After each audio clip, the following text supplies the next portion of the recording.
बावसोराव दडस, गाव टाकेवाडी, बर तालुका जिल्हा सातारा. बर तुम्ही या टोमॅटोच्या प्लॉटला आपलं केरनचं मार्गदर्शन घेतलं हो.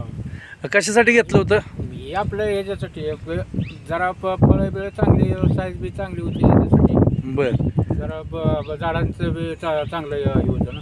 बर मग मला सांगा आता ह्याला काय सगळ्यात जास्त कशाचा आजार होता? आळी होती. आळी होती जास्त. बर मग आळीसाठी तुम्ही काय बाजार चालून मारत होता का? मारलं होतं की त्यानं थोडा फरक पडला नाही, एवढा 100% फरक नव्हता, रिझल्ट आला नाही त्याला. 100% रिझल्ट नाही आला. नाही आला. मग आता आपण आपलं केरनचं स्ट्रायकॉन तुम्हाला जगदाळे साहेबांनी दिलं. हो.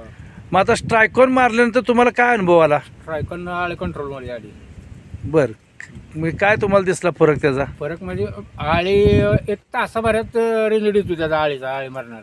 बरं म्हणजे तुम्ही मारल्यानंतर एका तासानंतर तुम्ही बघितलं हो, आळी मेलेलीच गावली मला. तुम्हाला आळे मेलेली